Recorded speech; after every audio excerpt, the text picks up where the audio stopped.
Welcome back to Magic and the Noise. Today we have an interesting, mysterious target, the Kailasa Temple in India. And we have a group of remote viewers who work the target, and we're going to share their data and take a look at what we think it tells us about our ancient past. And today we have with us David, if you wanted to say hello. Hi, my name is David. I'm the other half of Mint. I did not remote view this target, although I am a remote viewer. And I'm interested to see what everybody has produced this week. And we also have Jeff with us. Hello, viewer from Chicago, and I absolutely love this target. It was like a hug. I wanted to view more and more and more.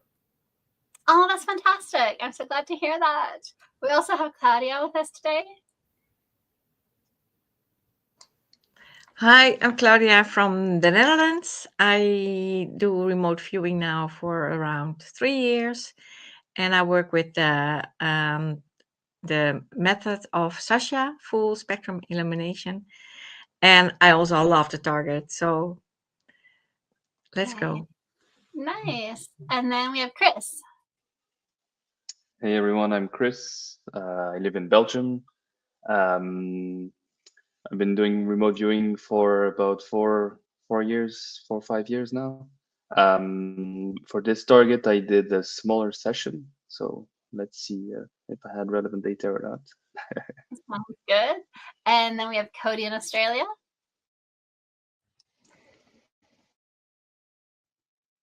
Oh, Cody, you're muted. There we go. Hi, I'm Cody, and the method I use is CRB. Fantastic. And then we have John as well. Hi, I'm John. I've been remote viewing for a little over a year, and I practice the TDRV methodology, and I'm from Kansas City. Fantastic. So welcome, everyone. And now we're going to look at this week's target, Kailasa Temple in Ellora, India. So this is a really fascinating structure because it's this very complex, very ornate building, complex of buildings, but it looks as though it's been dug out from the ground.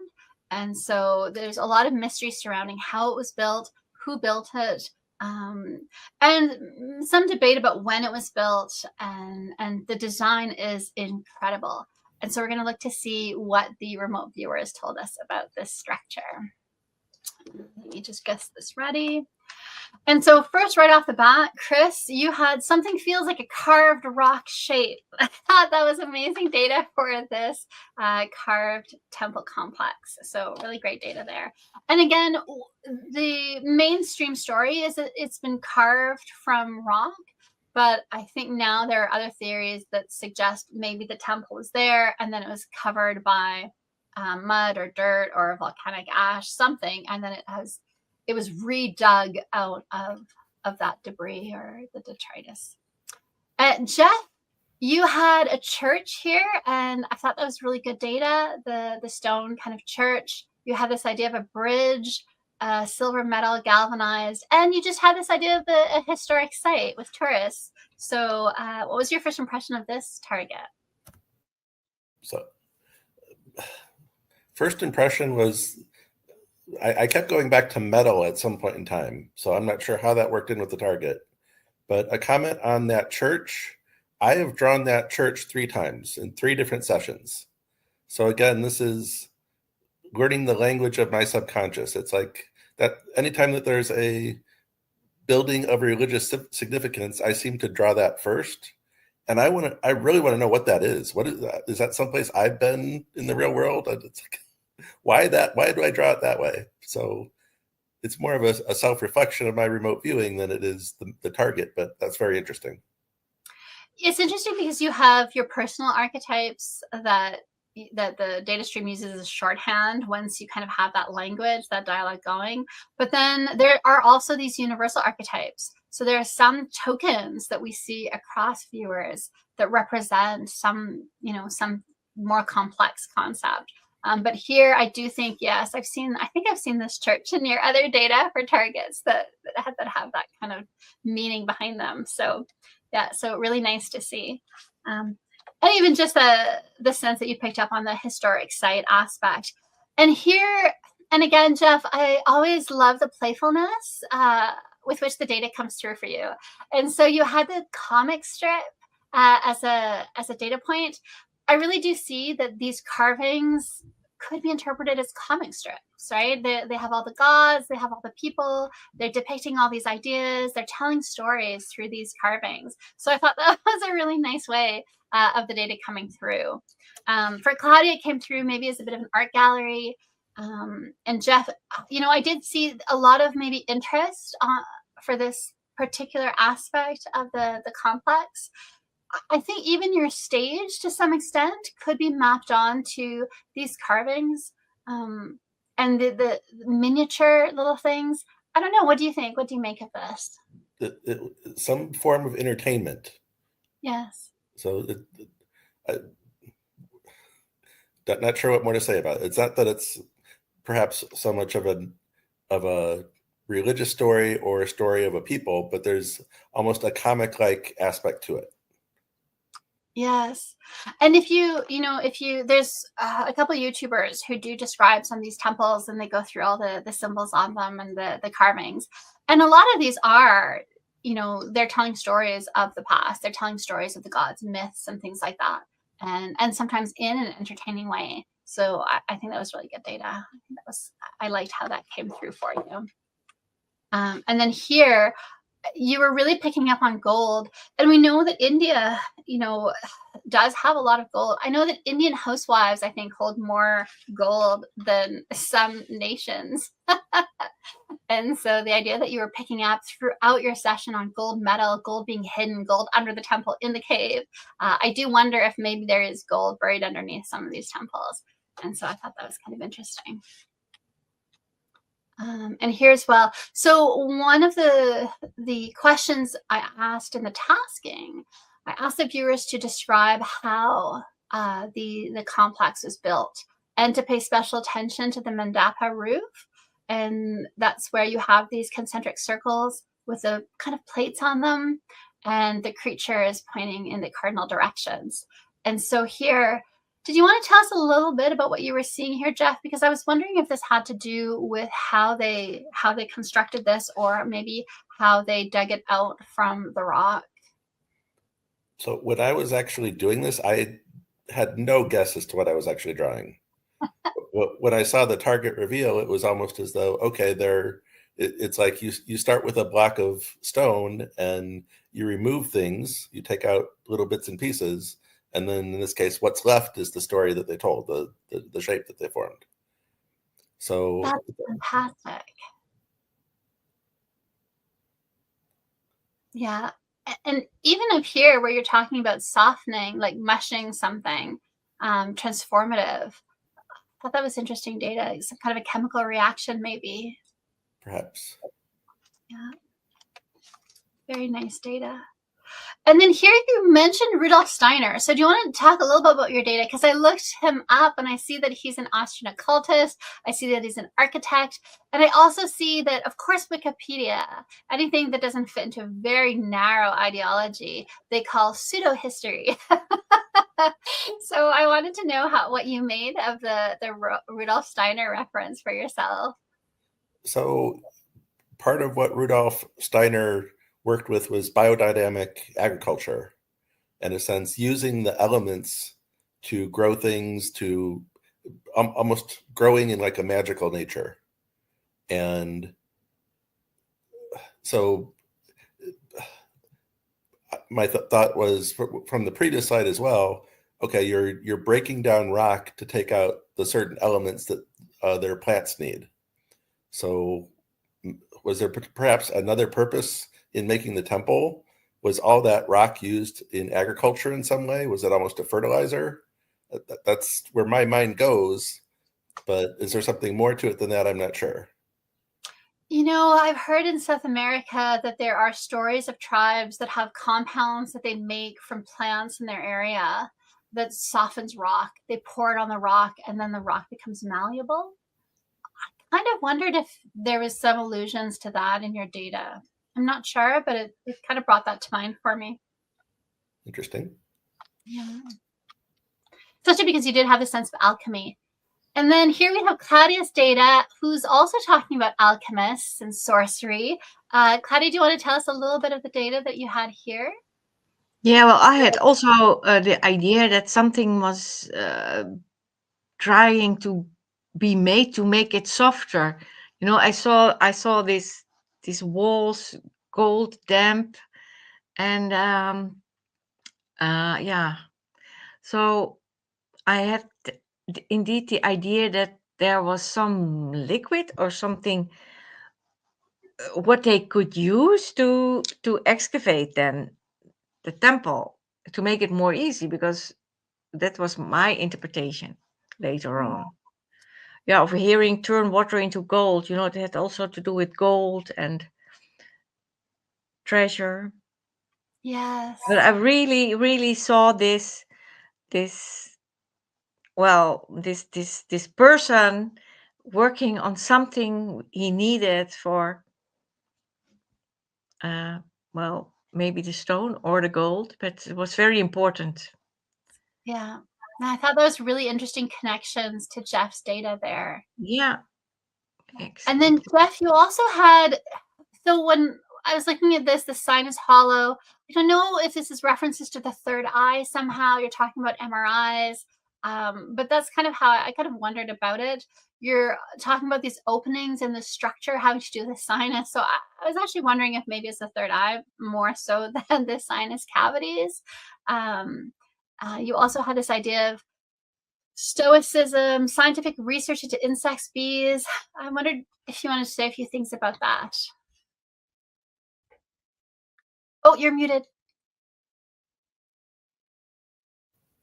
So the Stoicism, scientific research, I'm not sure. Looking back in terms of the sinus, it's almost like you have a block of something and then you're making holes in it. So that's sort of how the temple was built. Yes. It was like carving cavities out of stone. That's one theory of how the building was actually made, out of one piece of rock. Yes. Yeah. And we see a connection here with that interpretation with Chris's data, because I think what he's drawing in his sketch here to me resembles a little bit what you're talking about in your data, Jeff, the openings in the structure. And Chris, what you have here, you're talking about it in terms of maybe construction. Do you want to talk a little bit about your data here, the tools used to build a foundation?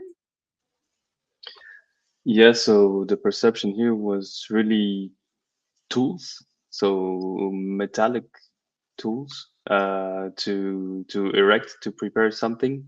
So I had that sense that we were building something. So that's what I wrote. We're building something here. It is physical, and I underlined physical. I really sense it was like something physical that we were building, which is pretty cool because it makes a lot of sense. Then yeah, I put a system with tubes to make connections, pressure, and flow. That's a bit less obvious, but just to come back a bit on the alchemist stuff and the rest of my data, I didn't really speak about alchemy or that kind of stuff, but I did have ideas of something going from point A to point B in a flow, which I put in yellow, like it could be reminded of gold or something like that. So there seems Yeah. to be something weird in that place related to gold and transformation of a specific type of matter. Yes. Yeah. And yeah, I know that they're under one of the temples that they did some excavations, not at this complex, but somewhere else in India. I remember seeing an article about it, and they did find this huge wealth of gold. And so I wonder if it wasn't just for wealth storage, but if maybe they were also using gold for alchemy or for, I guess, science kind of things that we would call it today. Yeah, I think that there's a lot of data that points to that. And the sketch you're talking about, Chris, it's coming up, I think, in a couple slides. Jeff, your stage sketch, although I do tie it to the comic strip and the ornamentation, I think it also maps on to just the general area. I love that you have the MC Escher official illusions. I thought that was a really interesting data point for this particular structure. I think that matches really well. And then did you want to say a little bit about some of your other data that you had here? Oh, you're muted, Jeff.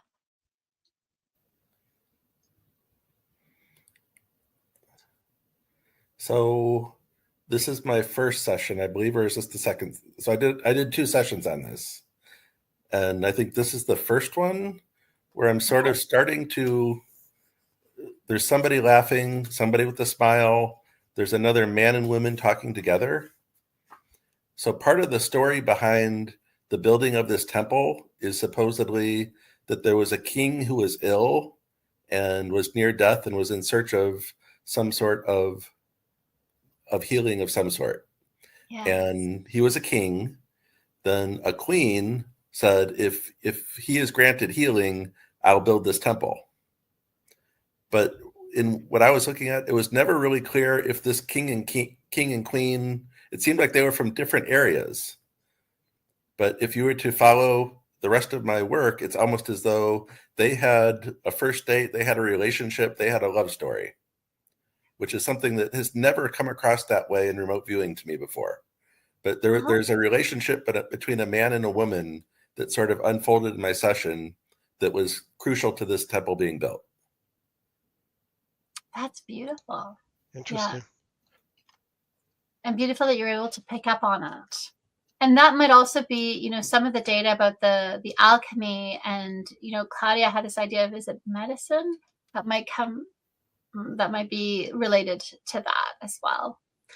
And then John, there was some transference I saw. So some of the data that I saw for the Lua Elizondo session that we showed in our live stream 2 weeks ago did seem to have a bit of crossover in some of the data that we're seeing today for the Kailasa Temple.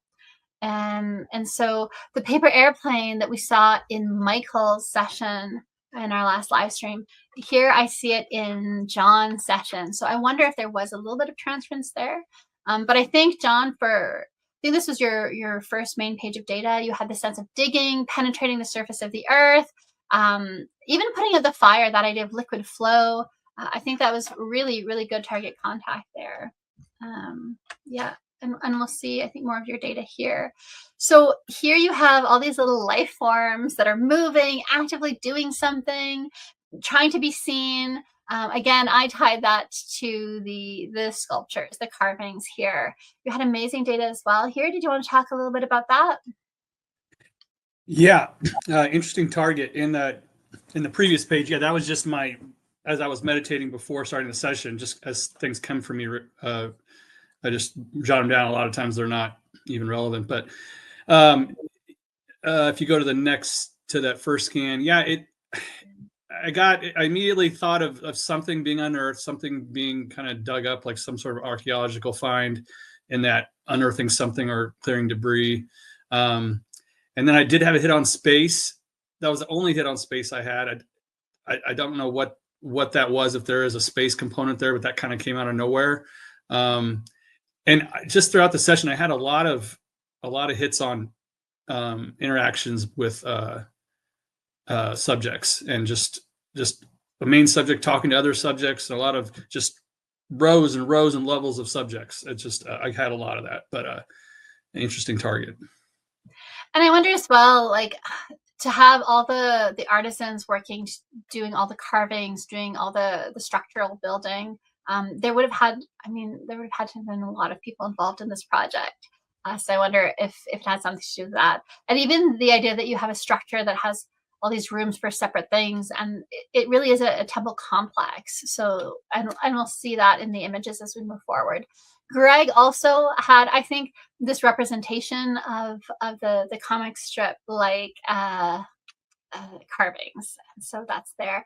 And then John, you also had a lot about the construction, and either they're moving things up from below or they're digging things down from the surface. And I think that this was all really good data. Did you want to say more here? Yeah, once I knew what the target was, I kind of struggled to try to figure out how it was built based on my data. A couple of interesting things that I remember during my session on this page on the left that I was really curious about was on the very bottom. I have that sketch of this subject moving to the left, and I say, a subject moves away, something follows. And I didn't know, that was a really unique one to me. It was kind of like there was this, in the way I sketched it, it's interesting. On the right, I had this like rectangular little block. You can barely see it, but that was meant to be like a solid kind of block. And then the stuff following the subject was kind of like liquid, or like thick liquid, but it wasn't chasing the subject. It was like this, it was matching the subject's movement. So it's like, as the subject moved away, it would move. So I didn't know if that was some sort of technology potentially, or some, I don't know, manipulation of something, but that was an interesting one. And I had a couple hits on like careful activity, like surgery, that little sketch of the platforms, the move up and down. I think that's just maybe the visual representation of the different, I don't know, components, vertical components. Yes. I had underneath surface, possibly weightlessness. And then later in my session, I had something with like something magnetic, something, a feeling of being repelled, like getting close to something, but not being able to get close enough to it because of some sort of unseen force. So it was interesting. I don't know what to think. You know, there aren't terribly good explanations for how this was built in the context of the narrative that we're told about the level of technology that they had at the time. And so it does seem like that does open the door to speculation for maybe different technology, maybe that would have been used. I don't know if you can see here, but these little things are people. So this gives you a sense of the size, like just this one pillar compared to this little man standing beside it. So this temple is enormous. The structures are enormous. The pillars, the sculptures, there's so many of them. So it's really phenomenal as a, I don't know, human endeavor. I think here in your summary, John, you really had good data that answered the tasking question, which is, you know, you're talking about you're hearing a knock, it's deep within, a chain reaction below the surface. I wanted to ask you here about the star related. How did that come through for you? Yeah, that was interesting too, because that was under the energy when I was probing for energy, and that I've never gotten that in that spot like that. I don't even really know what that meant. It was a unique. I don't know.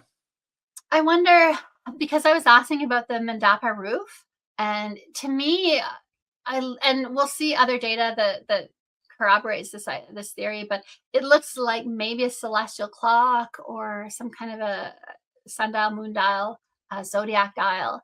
And so I think maybe, to me, I saw the star related as having to do with that. And then, you know, every page was so dense with data, and it was all on topic and on target. So I thought this was really good data. And here as well, you're talking about building and repairing. And so from your data, it looks more like you're looking at the original building being built, but then also later a second time point where they come back and they repair it, they dig it back up. So what do you make of that, knowing what the target was now? Yeah, I was wondering that too, because I did have the tools and building for repairing, but my data is so conceptual most of the time. That could just mean that it was a structure that was built. But you're right. Maybe that is representative of them coming back and doing things after the fact. Another thing I had, if you see those little mountains on the left with those subjects on top, and I say subjects on top of mountains cheering, I didn't know what that was either, but apparently there are some of those pillars in there, a couple of them in the corners. I think there were some special ones they noted on a YouTube video that were mentioned, like they represented victory or something like that. There's something on the top of it. So I didn't know if that was for that, but yeah, I don't know what to make of it. I think that's excellent data. Yeah, I think you did a really good job here. You're really describing the temple complex that was built, repaired, how. So I think you did really, really well here.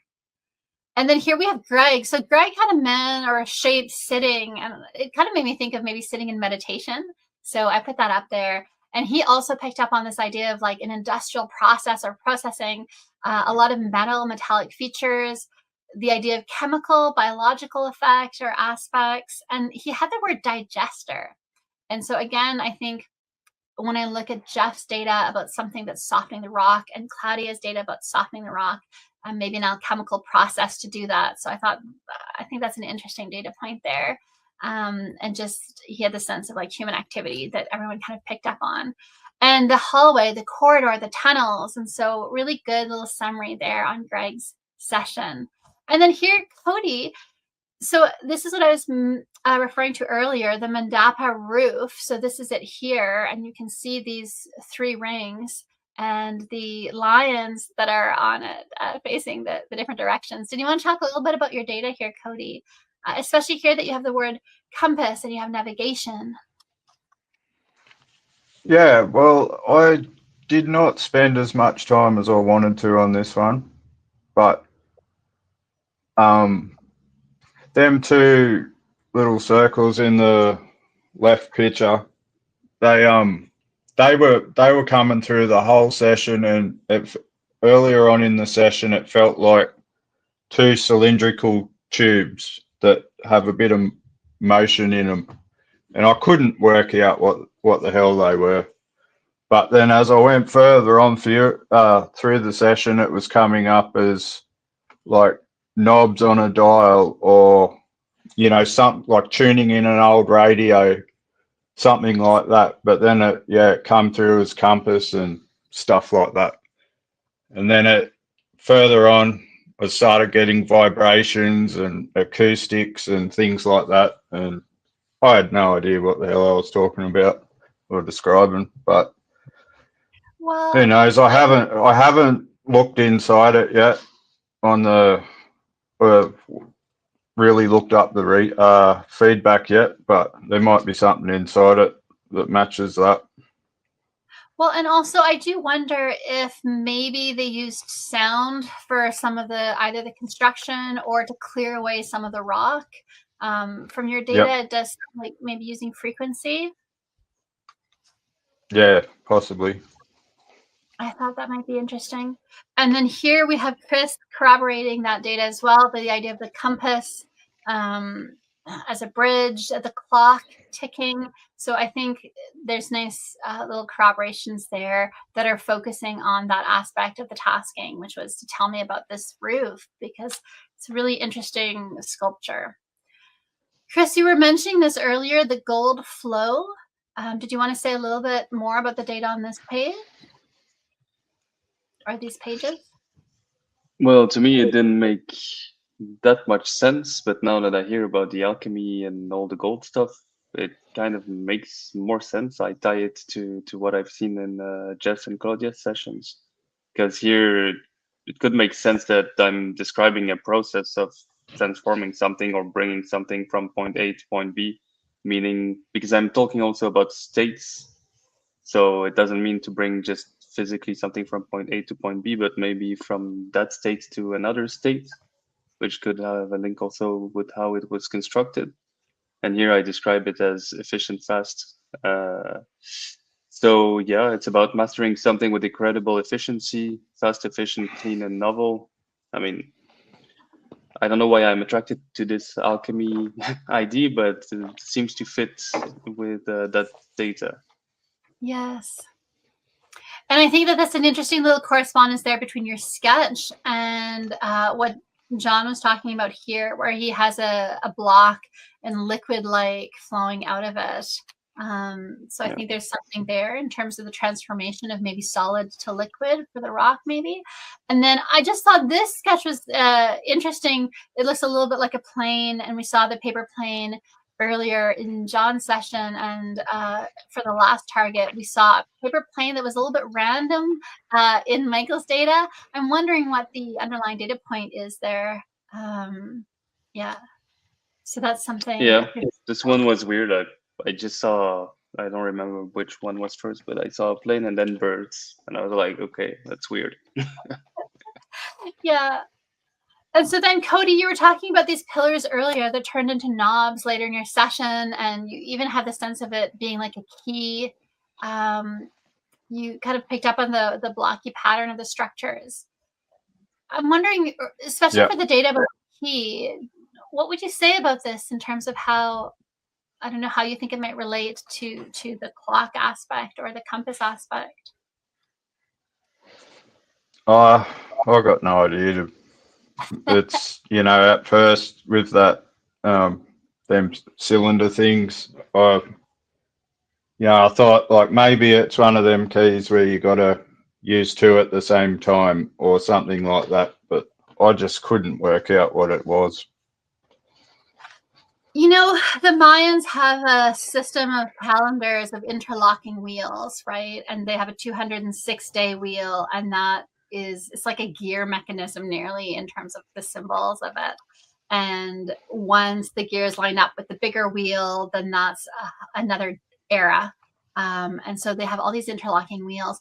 And I feel like maybe there's something about that being alluded to here. And one of the reasons I think this is because recently they have found evidence of Vedic, ancient Indian symbology and sculpture in South America at some of these sites that was unexpected.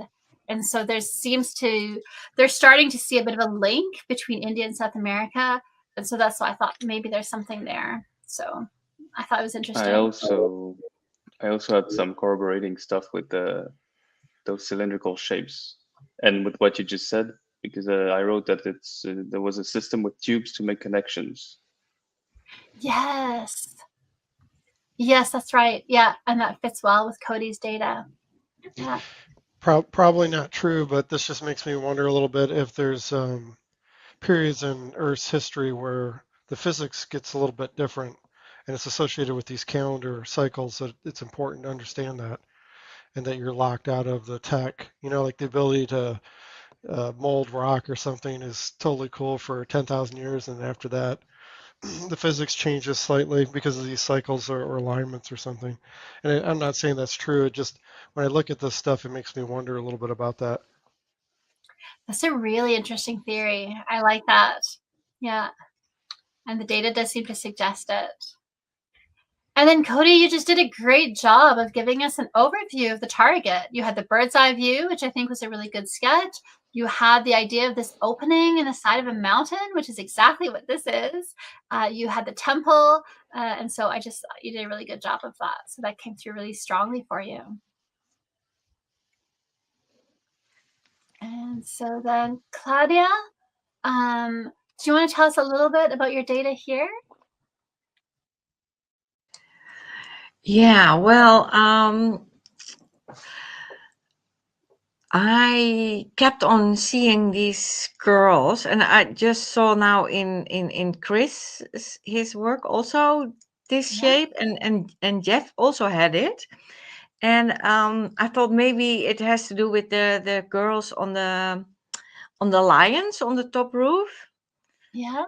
And by the way, somewhere I read that the lions are standing on a lotus flower, so that the 3 rings would be a lotus flower, but I don't see it. But yeah, I clearly saw it was indeed in stone. So what more can I say? What I can say is that in my work there was a lot of water. You know, I saw a lot of water, and I don't know where this came from. Maybe from the first target, but I was also later thinking, because you were talking about the tubes, maybe they used tubes with water to remove the stone or something like that, to a transport system, or I think that would make sense based on the data. Yeah. Yeah, it's just, yeah. Yeah, you see this I matched with the black disc in the first instance. And because I was also looking whether there was water in the neighborhood of this, because probably it's older than people think it is. Yeah. But I could not find that so quickly. But you mentioned that it might have been submerged in mud or something like that. Yeah, so it might be constructed and then submerged, and then they had to dig it out again, and then that's what we see now. Yeah, but I also here I talked about gold. I saw gold coins and gold relics. Yeah, and the archway, which I sketched here. I saw that John also had the same arch somewhere in his work. So That's that right. was, yeah. But I saw it as if it was from the sea.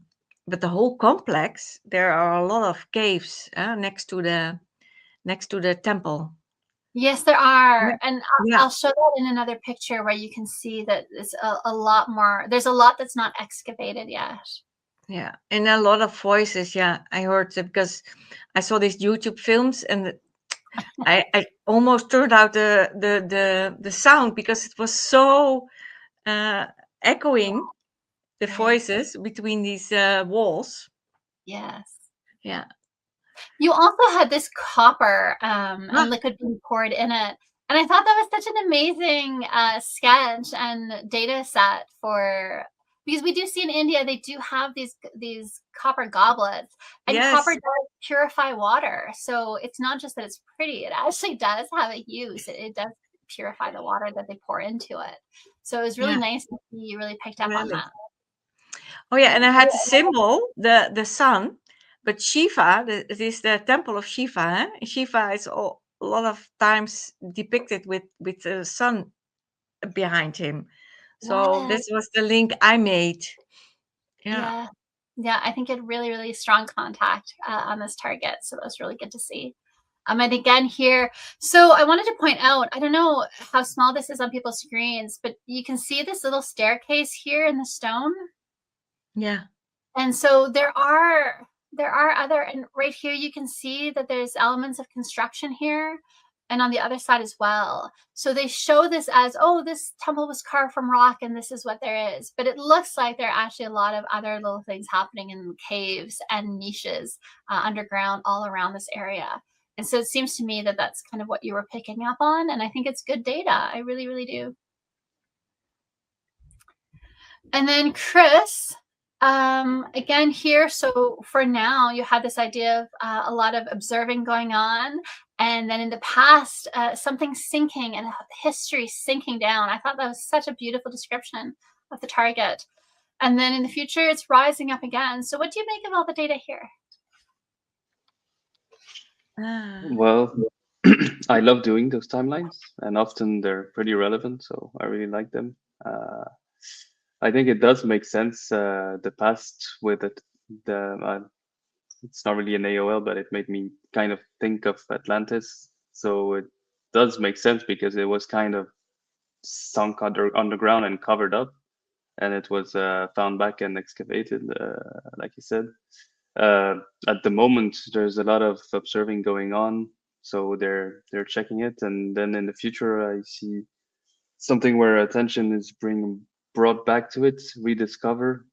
So maybe this is tied to all the stuff that we've been speaking about. Maybe there is something still to be discovered over there, and I don't know why, but I had that need to sketch it like a graph, financial graph.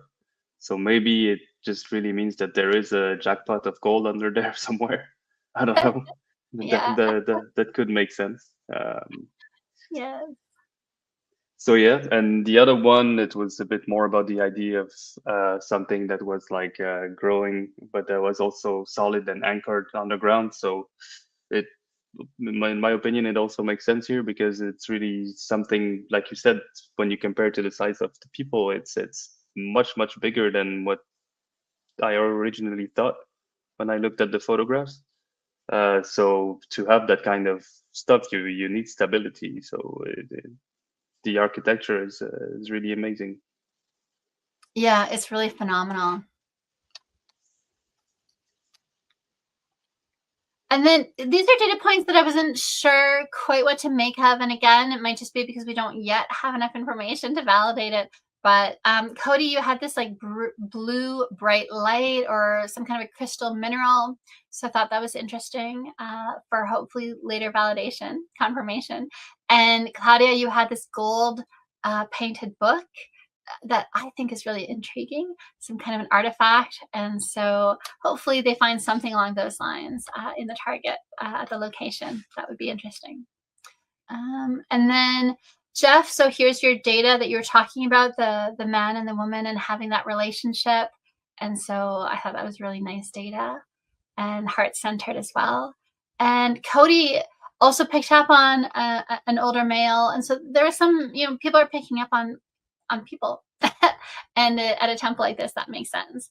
And then Claudia, you also had this kind of marine life. So again, this is data that I wasn't quite sure how to fit it in. I wasn't quite sure if this was a transference from the other target. Yeah, I Yep. thought maybe the head of the lion. Maybe I saw the head of the lion because I was so submerged in water that I made that over it, something like that. Yes. But overall, I think everyone's work was great. Excellent work again on this target as well. I think I was surprised. I think for the target contact was so strong, and the detail, the level of detail, and the playfulness. And so, what were your thoughts on this, having seen everybody's data now?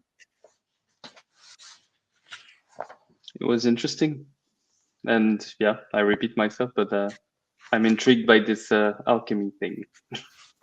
Yes, that would be, a project to retask that, to investigate it. That would be an interesting target.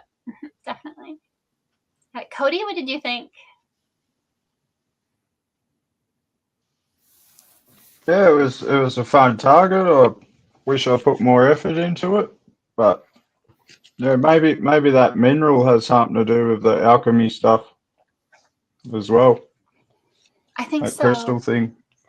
Yes. Yeah, I wish I explored that a bit more, but yeah, I like them sorts of targets, and yeah, One of the things great I work, really everyone. Well, one of the things I really liked in your data was that you did bring in the idea of frequency and vibration and using that. So again, that's something that I would like to explore further at some point, because I think that's intriguing data. Yeah. Yep. And Beth? There's something about this target that seems different or special in some way, and it's really hard to put a finger on it at this point, but I would love to be retasked with this again, looking into some more specifics. Yes. Yeah, I agree. And Claudia? Yeah, the strange thing was that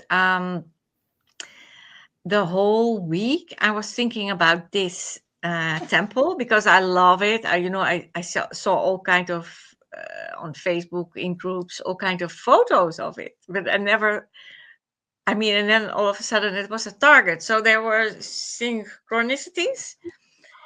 And what I also checked with the attributes, I had a women, right? So it doesn't seem whether it had something to do with it. But I cheated. I asked ChatGPT this thing and the women, and then they came up with an actress and she had wrote a book about it or something like that. So maybe I was picking up there, something like that. And that might tie into Jeff's woman. So if you send me clean versions of your sessions, then we can share them, or I can upload them. We can talk about that later. Okay. But yeah, very good data. And then John? Yeah, that was a really cool target. I was very excited to see other people's data. I felt like, I don't know, it was so easy to pull data on this one. It was just like coming out. So it seemed like it was a lot to it, or maybe I just, for whatever reason, it was flowing easier than usual for me on this target. But I kind of like what I think Jeff said. It kind of like creates more questions because I didn't know about this location anyway. So it's like I wouldn't mind being tasked on something similar or related in the future. Yeah, I'm glad it was shiny for everyone. David, what did you think of the viewers' data?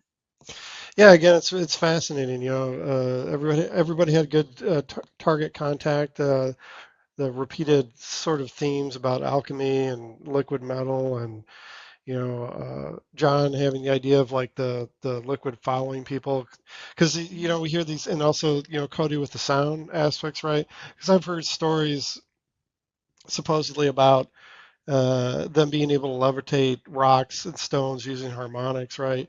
So I'm just saying, like, a lot of the elements that you guys were getting kind of tie in with some of the myth or lore that we hear about how the pyramids were built or some of these other, ancient complexes, right?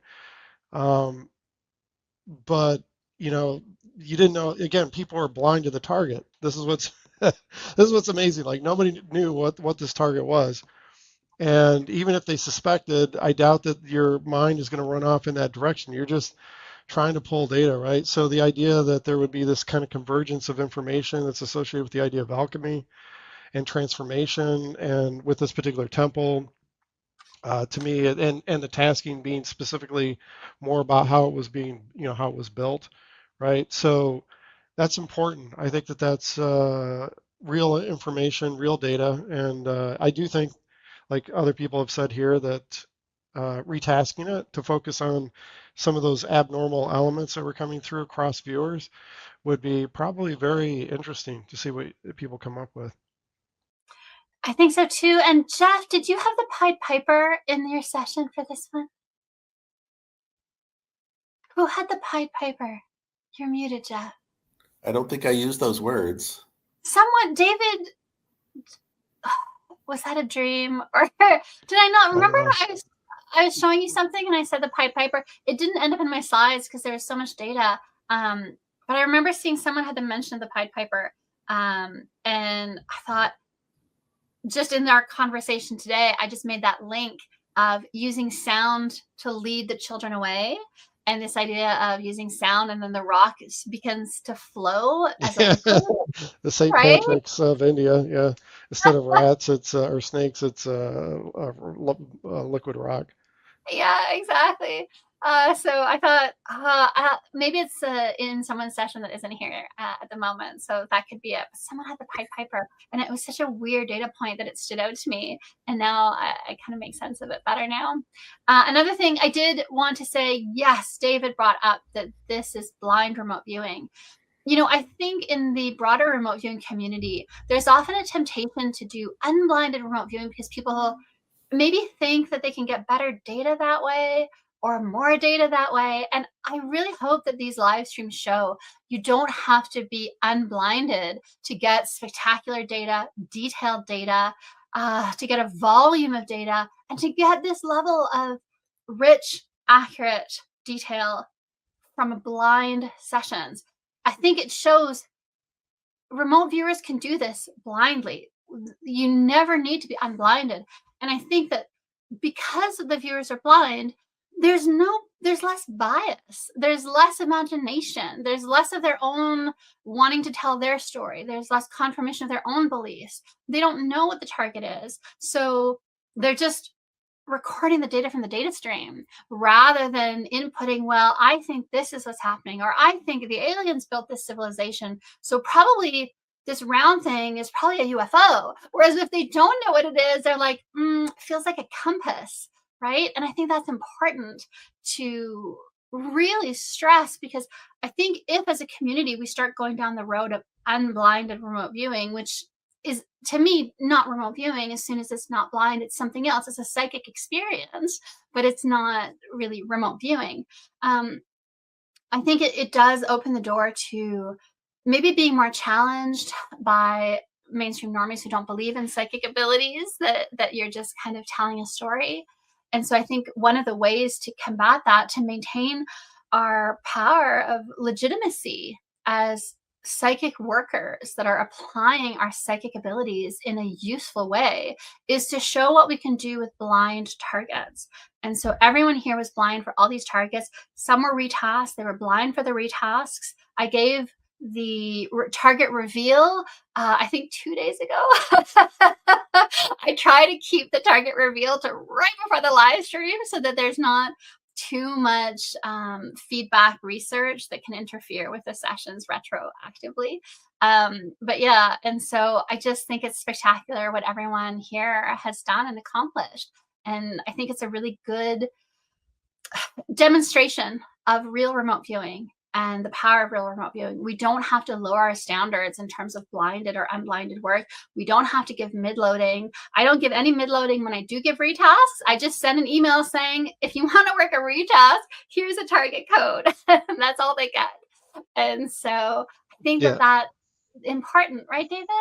Yeah, I was just gonna say, and I don't know why it is for me personally. Like, I don't understand it because intellectually, I'm like, it's no different than when you give a person a target code, they don't know what it is, they produce work, right? That's the same thing as the retasking, where you give them a new target code with a new question that they don't have any idea what that is. It's related to the same target, right? That's the only thing that's different, but it's still completely blind. But to me, I don't know why I feel like it's so crazy, but it's like, it's crazy that they should be able to get anything off the first target idea. But when I see you just give them another thing that's a more specific direction on the target, like, okay, like they're looking over here or something, and you're asking them and go and look, and I'm just like, well, this is just crazy to me. Like, it just shouldn't be possible, right? But anyways, to me, I find that to be just mind blowing, that you can blindly retask during an initial session when people are working the session. And I don't know why for me, but it just, yeah, it's fairly The level strange. of specificity. Sometimes I retask broadly. Sometimes I retask so specifically. I'll say, there's this one little sketch on this page of your session, and I want you to tell me more about it. And they submit a session, and it's exactly that sketch, and then they tell me more about it. So it's really effective. So I hope that remote viewers in the audience are inspired by what they saw here today, and I hope it encourages you to keep working at it, keep doing blind sessions, and it's a magical thing. Thank you so much for all the remote viewers today who participated. Thank you for coming on air. I really appreciate it. And so with that, if anyone has any last words, otherwise we're going to say good night. Good night, everyone. Bye.